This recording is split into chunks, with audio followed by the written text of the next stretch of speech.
இங்க பெரும்பாக்கம் மக்களும் சரி, செம்மஞ்சேரி மக்களும் சரி, வாழும்போதுதான் அடிப்படை வசதி இல்லாம வாழ்றீங்க. அட்லீஸ்ட் இறக்கும் போதாச்சும் உங்களுக்கு ஒரு ஒரு ஒரு நிம்மதியான இறப்பு இருக்கான்னு கேட்டீங்கன்னா நிச்சயமா இல்ல. ஏன்னு கேட்டீங்கன்னா இங்க சுடுகாடு வசதி அந்த அளவுக்கு இங்க இருக்கிற மக்கள் தொகைக்கு ஏத்த அளவுக்கு இங்க இல்ல. ஒவ்வொரு தடவையும் மக்கள் வந்து சாகும்போது கூட ஒருத்தன் பயந்து பயந்து சாகணுன்ற நிலைமையில இன்னைக்கு ஆட்சி முறை நடந்துட்டு இருக்கு. நம்ம செத்ததுக்கு அப்புறமா வச்சு நமக்கு புதைக்கிறதுக்கு ஒரு அரடி இடம் கிடைக்குமா, நம்ம நிம்மதியா புதைச்சிருவாங்களான்னு ஒரு ஒரு அடிப்படையான விஷயத்துக்கு கூட எண்ணி எண்ணி ஏங்கி ஏங்கி இருக்கிற நிலைமைய உருவாக்கி வச்சிருக்கிறது நீங்க போட்ட ஓட்டு தான். நீங்க போட்ட ஓட்டு இந்த திராவிட கட்சிகள் வெறும் ஓட்டா மட்டும்தான் பாக்குது. உங்களுக்கு எந்த விதமான வாழ்க்கை தரம் உயரத்துக்கும் வாழ்வாதாரத்தை உயர்த்துறதுக்கும் எந்த ஒரு நடவடிக்கையும் எடுக்காம உங்களை இதே நிலைமையில தான் வச்சிருக்காங்க. யோசிச்சு பாருங்க என்ன நிலைமை. நீங்க எந்த நிலைமையில இப்போ 2021 இருந்தீங்க, இன்னைக்கு 2026 என்ன நிலைமையில இருக்கீங்க? வெறும் விளம்பரத்துக்காக மட்டுமே செயல்படும் 5 ஆண்டு கால திட்டங்கள். இந்த திராவிட கட்சிகள் கொடுக்கிறது எல்லாமே வெறும் 5 ஆண்டுகளுக்கான விளம்பர திட்டங்கள், உங்கள் வாக்குகளை வாங்கும் விளம்பர திட்டங்கள். இது மட்டுமே தான் வந்துட்டு அவங்களோட குறிக்கோளா இருக்கு.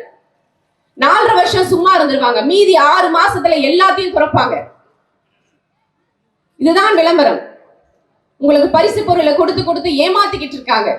கொஞ்சம் நீங்க இதெல்லாம் வந்து சிந்திச்சு பார்க்கணும். இங்க பெரும்பாக்கத்துல சேகரன் நகர், காந்தி நகர், பிரபு நகர், கணேசன் நகர், இந்த நகர்ல எல்லாம் வந்துட்டு இன்னும் அடிப்படை வசதிகளே இல்லாம இருக்கு.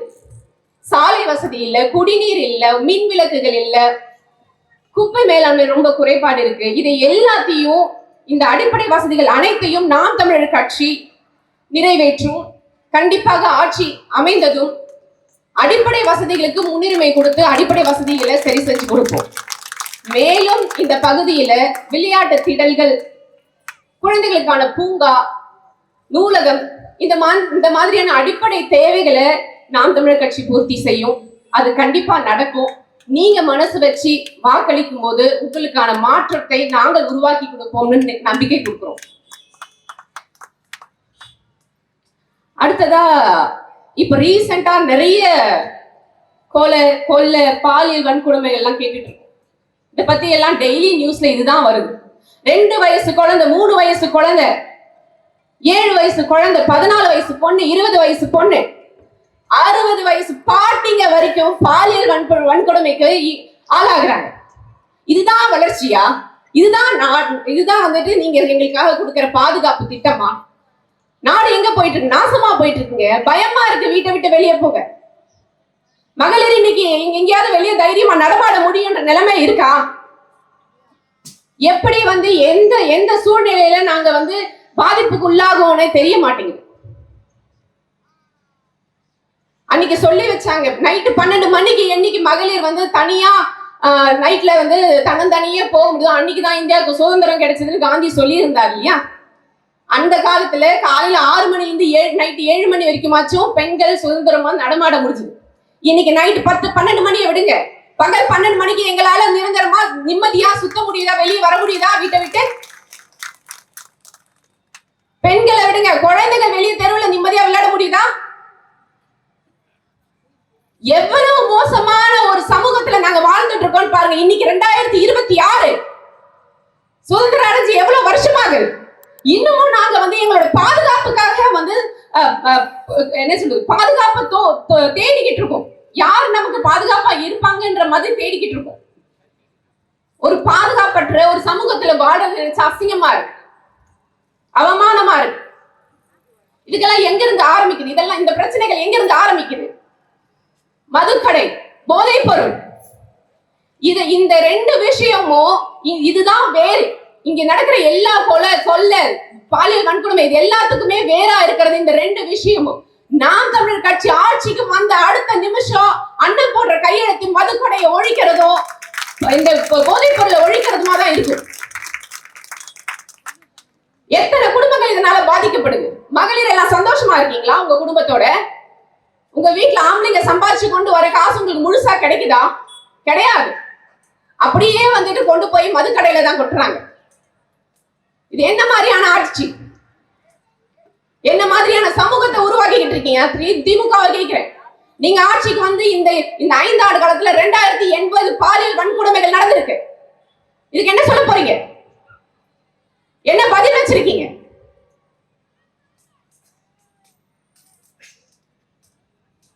சின்ன வயசுல நம்மலாம் வந்து நம்ம குழந்தைக்கு சொல்லுவோம், பார்த்து உங்ககிட்ட எவனா சாக்லேட் கொடுக்குறேன், பிஸ்கெட் வாங்கி தரேன்னு சொன்னா அவன் கூட போயிடாத, அவன் கைய வெட்டிடுவான், கண்ணை நோண்டிடுவான், உன்னை ஏதாவது பண்ணிடுவான், இந்த மாதிரிலாம் கூப்பிடுறவங்க பின்னாடி நம்ம போக கூடாதுன்னு நம்ம குழந்தைங்களுக்கு சின்ன வயசுல ரொம்ப என்ன சொல்ல பயம், கேர்ஃபுல்லா இருக்கணும்னு சொல்லி சொல்லி கொடுப்போம்.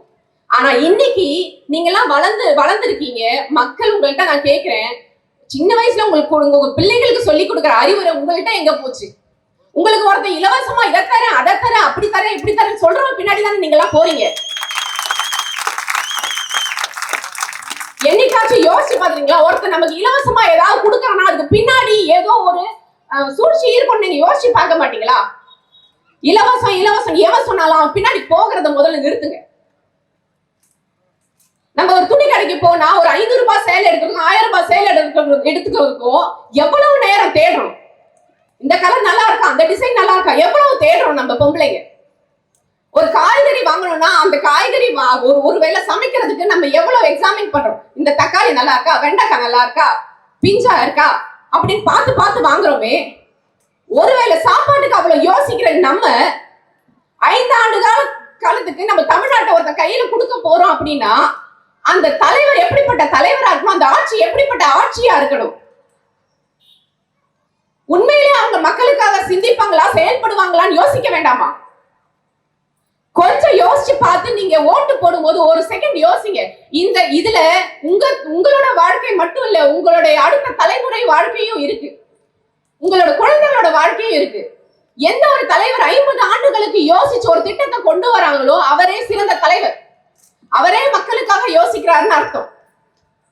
இந்த மாதிரி ஒரு கட்சி, நாம் தமிழர் கட்சி இன்னைக்கு வரைக்கும் 15 ஆண்டு காலமா போராடிக்கிட்டு இருக்கு. இதுதான் இப்படிதான் இருக்கணும், அரசியல்னா இதுதான், மக்களுக்காக நாங்க இதை செய்வோம் அப்படின்னு சொல்லி ஒருத்தர் சொல்லிக்கிட்டே இருக்காரு, குரல் கொடுத்துட்டே இருக்காரு. அதை கொஞ்சமாச்சு கேளுங்க, கவனிங்க, என்ன சொல்றாங்கன்னு கேளுங்க, என்ன சொல்றாங்கன்னு பாருங்க, எந்த மாதிரியான கொள்கைகளை முன்வைக்கிறாங்கன்னு பாருங்க.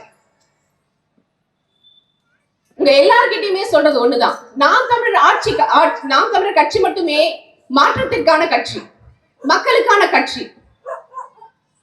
உங்களோட அடிப்படை வசதிகளும் உங்களுடைய வாழ்வாதாரமும் முன்னேறணும்னா நாம் தமிழர் கட்சி விவசாய சின்னத்துக்கு வாக்களிச்சு சோழிங்கநல்லூர் தொகுதி வேட்பாளராகிய ஜெயலட்சுமி ஆகிய எனக்கு வாக்களிக்குமாறு தமிழ்மையுடன் கேட்டுக்கொள்கிறேன். நன்றி. நாம் தமிழர்.